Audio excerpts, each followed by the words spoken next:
Baik, tolong kameranya dibuka, Mas Ahmad Khofid, Mas Rizky, Nugroho. Oke,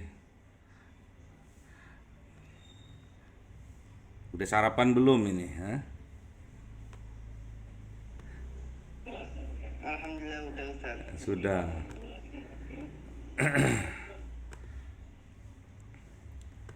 Baik, kita langsung mulai pada pembahasan bab terakhir.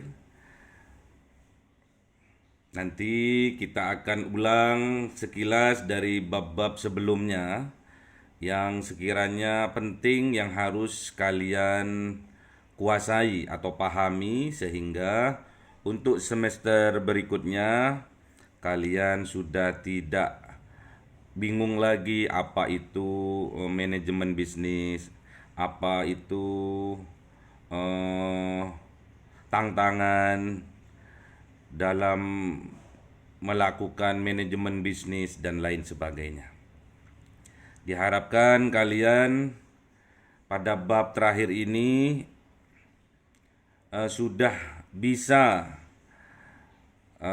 menjadi seorang manajer, ya. Manajer yaitu yang bisa memanage diri kalian sendiri. Nah, yang bisa memanage waktu untuk diri kalian sendiri. Itu adalah dasar suksesnya dalam manajemen bisnis, ya. Apapun nantinya kalian bekerja sebagai karyawan di perusahaan atau kalian sebagai owner, pemilik dari perusahaan itu sendiri, dasar-dasar dalam bisnis, terutama dalam memanage, mengatur suatu bisnis, kalian sudah mempunyai, ya. Teori yang mempermudah kita dalam melakukan bisnis, dalam memanage bisnis kita, kita sudah pahami. Tinggal kita mempraktekannya dalam kehidupan nyata.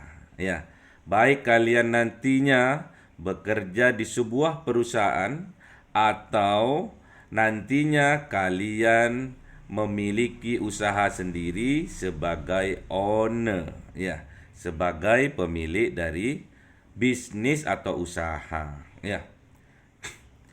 Inilah salah satu langkah awal untuk kesuksesan kita dalam berbisnis, yaitu bisa memanage, mengatur bisnis kita. Baik, kita memasuki bab 8, yaitu kesimpulan dari bab-bab sebelumnya dan tantangan masa depan dari bisnis itu sendiri. Yang pertama, kita akan mengupas kembali apa yang dimaksud dengan manajemen bisnis, ya.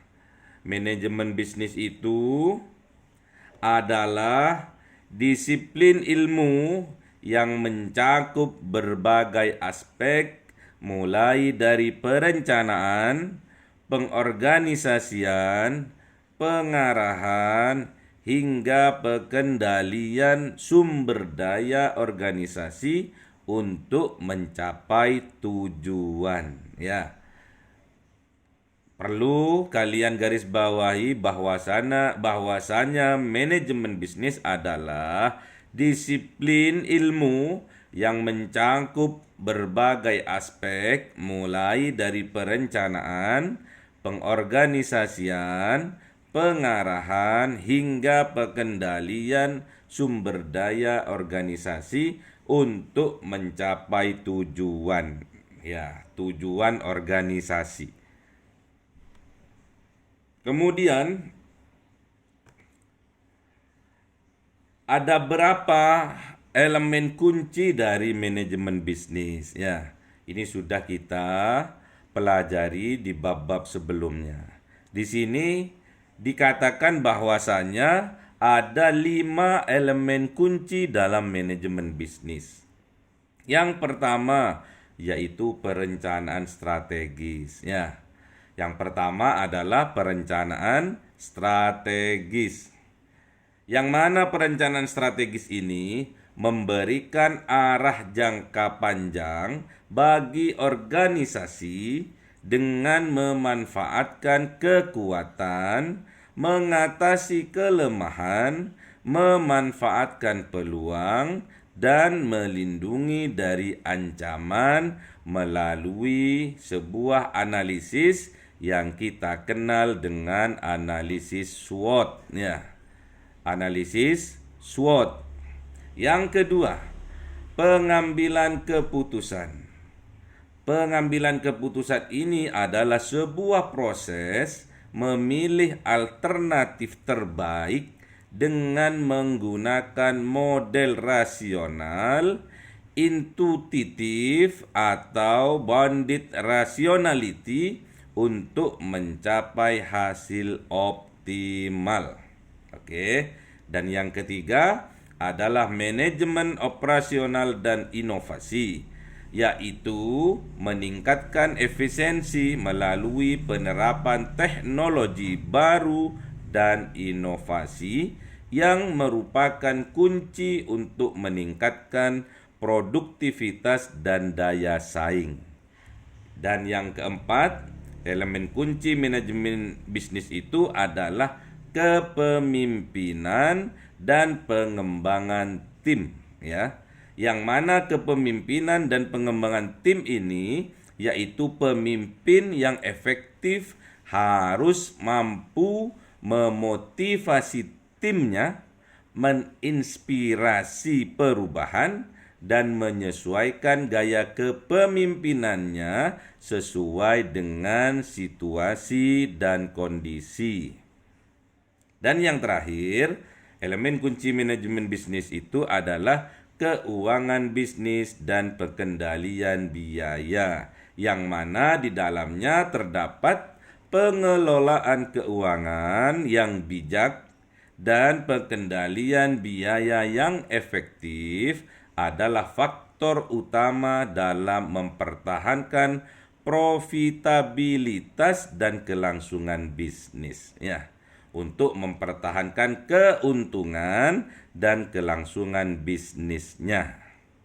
Oke, sudah paham ya? Ada 5 elemen kunci. Yang pertama perencanaan strategis, yang kedua pengambilan keputusan, yang ketiga manajemen operasional dan inovasi, dan yang keempat kepemimpinan dan pengembangan tim, dan yang kelima adalah keuangan bisnis dan pengendalian biaya.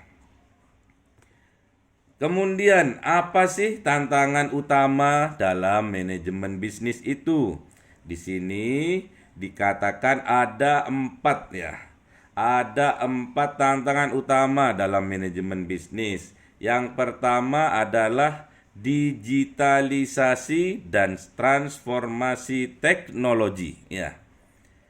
Yang mana teknologi terus berkembang dan bisnis harus mengikuti perkembangan seperti contohnya kecerdasan buatan AI ya. Udah kenal AI ya, atau big data, atau Internet of Things atau IoT ya. Seorang manajer perlu mengintegrasikan teknologi ini dalam operasi bisnis untuk mempertahankan keunggulan kompetitif.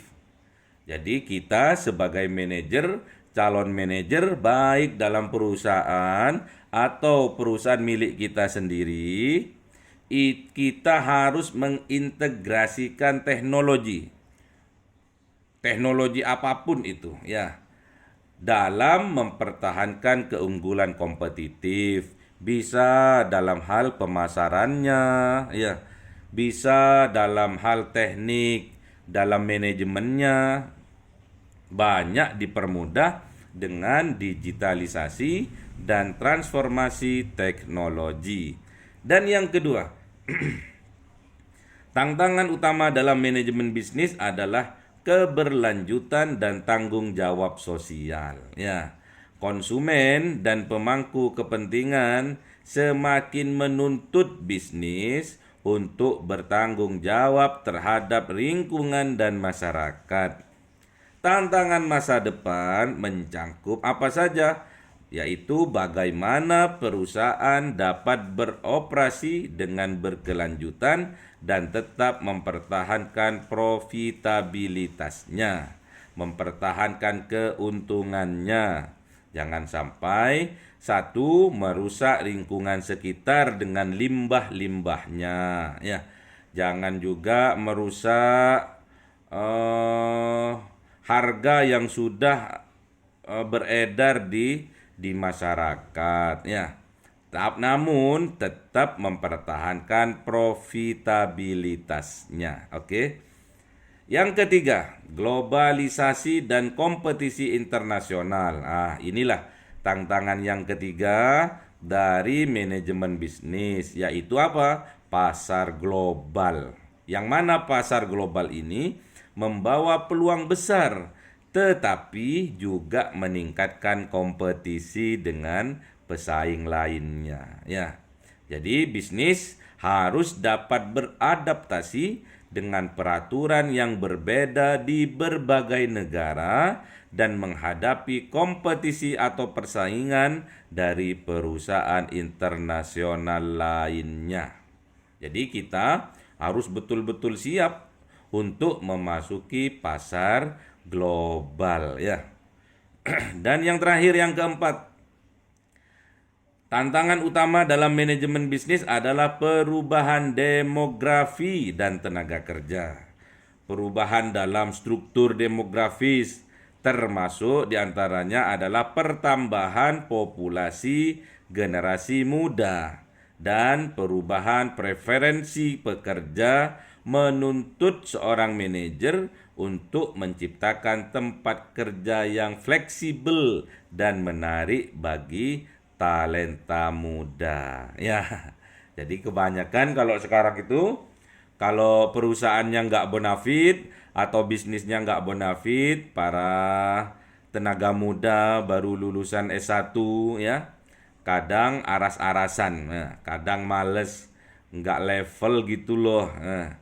Seperti itu. Contohnya yang dipraktekkan di Pondok Pesantren Riyadul Jannah untuk memasok pangan ke seluruh masyarakat, itu diajari di Pondok Pesantren Riyadul Jannah itu bagaimana bertani dengan baik. Contohnya apa? Bertani padi, ya. Jadi dari sawah-sawah yang berhektar-hektar itu dikerjakan oleh mahasiswa atau mahasantri yang ada di sana, itu untuk memenuhi kebutuhan masyarakat baik di dalam pondok pesantren maupun di masyarakat sekitar pondok pesantren, bahkan dialokasikan ke kota-kota di luar pondok pesantren, gitu ya. Bertani ini kalau bagi kaum muda, ya, bagi kaum generasi Z sekarang ini itu kurang menarik, ya. Betul apa tidak ini? Mas siapa ini? Mas Rizky, bertani itu bonafit atau enggak itu? Pekerjaan yang bonafit atau enggak itu? Mas Gibran,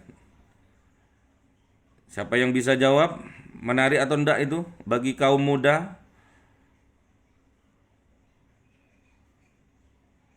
Halo? Kalau untuk zaman sekarang tuh enggak sih. Kurang menarik ya. Kurang menarik kalau bukan bekerja di perusahaan yang besar, yang terkenal, itu kayaknya kita kurang bersemangat ya, kurang termotivasi ya. Itulah kadang ya. Makanya kita harus banyak belajar ya. Belajar dari pengalaman orang lain dan juga belajar dari menambah ilmu. Salah satu sukses kita di masa depan adalah belajar bagaimana kita bisa memanage bisnis kita. Ya, mentalnya ya. Mentalnya yang harus di manage terlebih dahulu ya. Kedisiplinannya ya. Kekuatan badannya ya. Terus kecerdasan cara berpikirnya. Jadi kalau di STIS Riyadul Jannah, Mahaputra maupun Mahaputri yang tinggal di Pondok Pesantren Riyadul Jannah itu proses edukasinya, proses tarbiyahnya, proses pendidikannya itu ada 3. Ya, diingat-ingat ini. Disampaikan kepada teman-temannya atau adik-adiknya nantinya yang ingin kuliah di STIS Riyadul Jannah, kalau bisa sekalian mondok di pesantrennya ya. Karena di sana bukan cuma diajarkan teori saja, namun di sana langsung diajarkan bagaimana praktek dari teori yang dipelajari ya. Apa saja praktek dari edukasi yang ada di STIS Riyadul Jannah bagi para mahasiswanya? Yang pertama yaitu pembelajaran atau pendidikan atau tarbiyah atau edukasi. Yang pertama adalah tazkiyatun nufus ya. Tazkiyah, pensucian jiwa. Jadi proses tarbiyah yang ada di STIS Riyadul Jannah bagi Mahaputra maupun Mahaputri yang tinggal di sana, itu yang pertama kali di tarbiyah atau diedukasi adalah tazkiyatun nufus, yaitu jiwanya ya, pembersihan jiwanya. Dengan cara apa? Di sana setiap jam 3 pagi anak-anak sudah dibangunkan, disuruh mandi, kemudian masuk ke dalam masjid untuk melakukan proses sholat tahajud dan zikir bersama ya. Itulah proses tazkiyatun nufus. Yang kedua tarbiyatul abdan.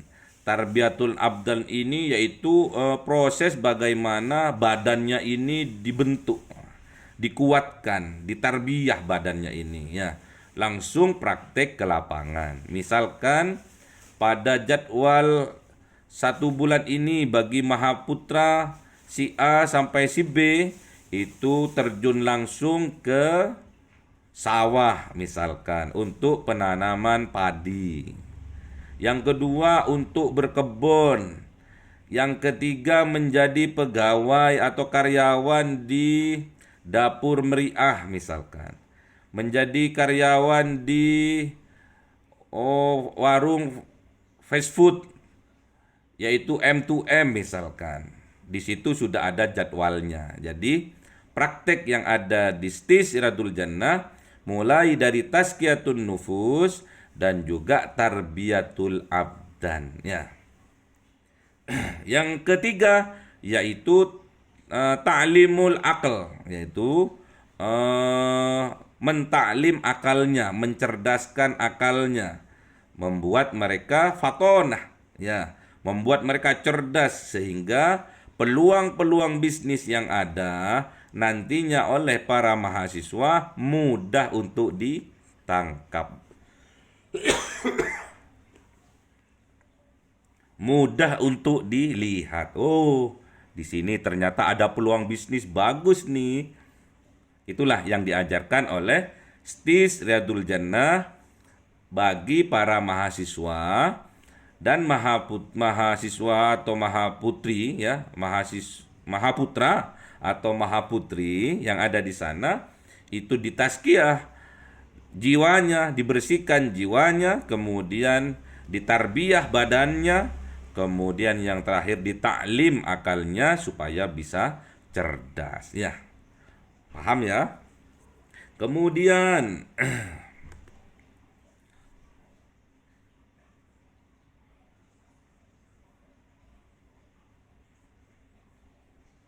sudah selesai.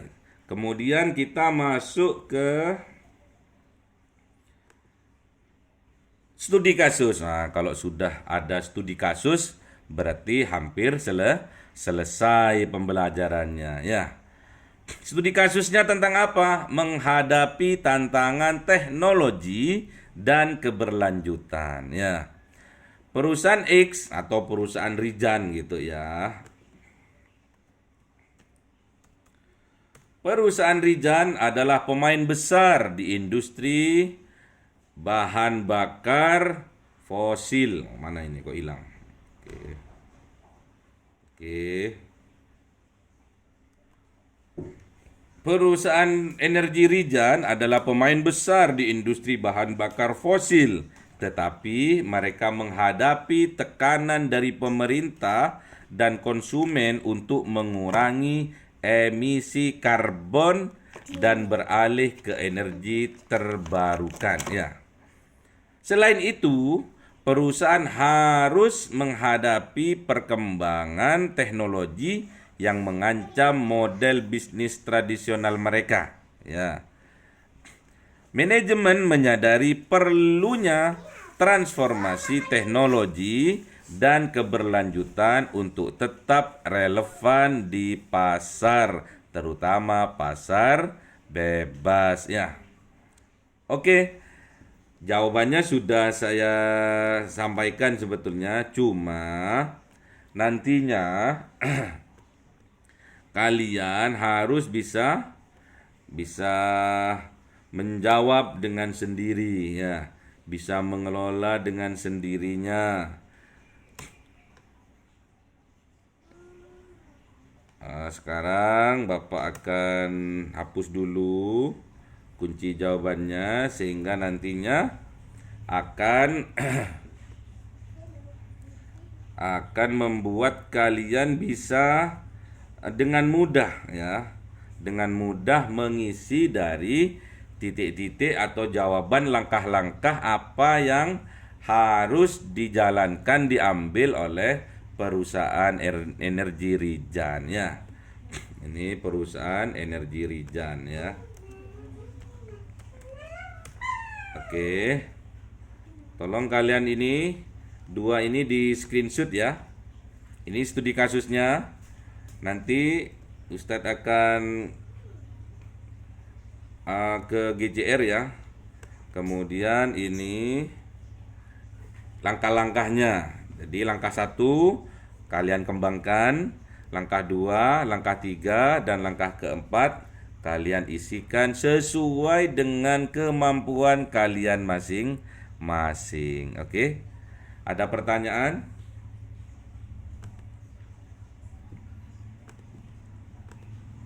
Ada pertanyaan dari calon-calon manajer? Calon manajer Rizky? Umar?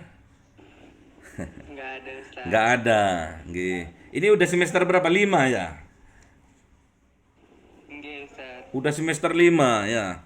Eman, mumpung masih ada 2 kali pertemuan, yang sekiranya kalian belum paham di bab yang mana, kalian tolong dilihat lagi videonya.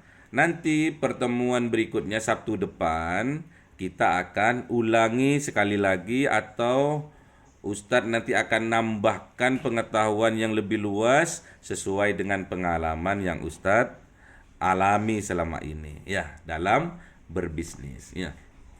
Kemarin hari Ahad itu Ustadz itu ke Selangor ya, ke Kuala Lumpur, Kuala Lumpur, Malaysia ya.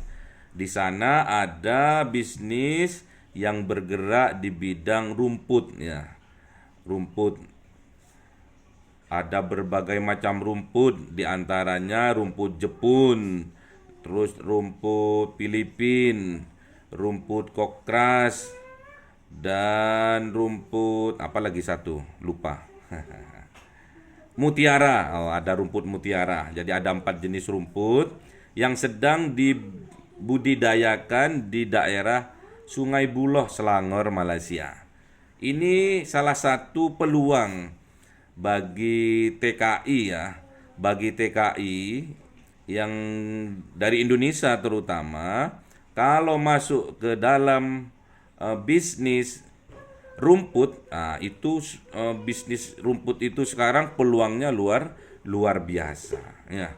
Permintaan banyak meningkat, sedangkan petani rumput yang ada di sana itu sedikit sekali ya. Kalau permintaannya banyak, sedangkan persediaannya sedikit, mengakibatkan apa? Ada yang tahu? Kenaikan harga Ustaz. Kenaikan harga. Berarti kalau kita bisa melihat peluang bisnis yang tidak dilirik oleh orang lain atau pembisnis-pembisnis lain, sedangkan permintaannya tinggi, persediaannya sedikit, itu cepat mengkayakan, mensukseskan seorang pembisnis. Ya, oke, itu salah satu contoh. Tatkala kita menginjakkan kaki dimanapun saja, baik di Indonesia maupun di luar negeri, seorang pemental bisnis, seorang yang mempunyai mental bisnis yang bagus, itu pasti akan melihat peluang-peluang bisnis yang harus dilakukan, yang harus diperbuat, ya, yang harus dia kerjakan, sehingga bisnis-bisnis yang kita lakukan akan menambah keuntungan, profitabilitas bagi kita atau perusahaan kita. Ya, ada pertanyaan? Nggak ada? Kalau nggak ada, sekali lagi tadi studi kasusnya sudah di screenshot. Nanti Ustadz akan upload di GCR, kemudian kunci jawabannya nanti juga akan saya sertakan, tinggal kalian melanjutkan mengembangkan sendiri. Oke. Baik, kita buka kameranya, jangan malu-malu, udah selesai ya. Masih ada 2 kali pertemuan, sehingga nantinya kalian coba lihat dari bab 1 sampai bab 7. Mana yang belum paham, besok 2 kali pertemuan lagi kita diskusikan. Ya, pertanyaan saja sudah ya. Pertanyaan sesuai dengan ilmu yang Ustadz miliki dan pengalaman yang Ustadz jalani selama bergerak di bidang bisnis. Ya, bagaimana kalian juga harus bisa minimal sama atau bahkan lebih hebat dari Ustadz yang sudah menggeluti bisnis terlebih dahulu ya. Karena setiap dosen ya, setiap guru itu memberikan yang terbaik bagi mahasiswanya. Dari berbagai guru-guru atau dosen-dosen yang mengajar kalian, itulah ilmu yang terbaik ya. Jadi sekalian itu harus sungguh-sungguh dalam belajar, dalam mengikuti perkuliahan, harus sungguh-sungguh. Yang saya minta kemarin pada STIS Riyadul Jannah, secepatnya apa itu? Baju apa itu namanya? Apa itu? Baju apa? Alma Mater ya. Alma Mater secepatnya untuk diberikan, untuk disosialisasikan agar serius tidaknya mahasiswa, mahaputra maupun mahaputri itu bisa dilihat tatkala mereka memakai baju kebesarannya, yaitu Alma Mater STIS dari Riyadul Jannah ya. Kalian sampaikan kepada admin, Pak Admin tolong disampaikan juga kepada pengelola STIS untuk secepatnya mendistribusikan Alma Mater yang sudah selesai ya. Terutama bagi yang semester 5 ke atas. Ini sebentar lagi mereka akan PKL ya. Akan PKL, akan menyusun laporan PKL, kemudian akan juga menyusun skripsi ya. Bukti kemampuan mereka, kelayakan mereka lulus menyandang titel sarjana ekonomi Islam. Oke?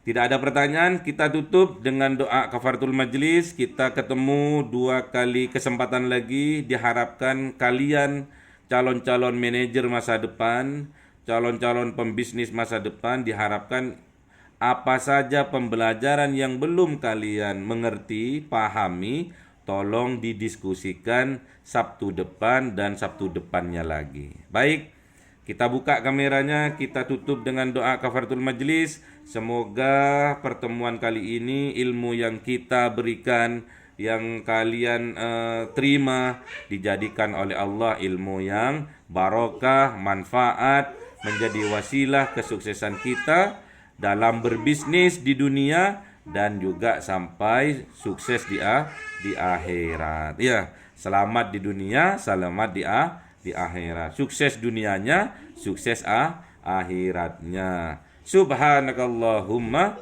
wa bihamdika asyhadu an la ilaha illa anta astaghfiruka wa atubu ilaik. Jumpa Sabtu depan di keadaan yang lebih baik dan indah lagi. Assalamualaikum warahmatullahi wabarakatuh. Waalaikumsalam warahmatullahi wabarakatuh.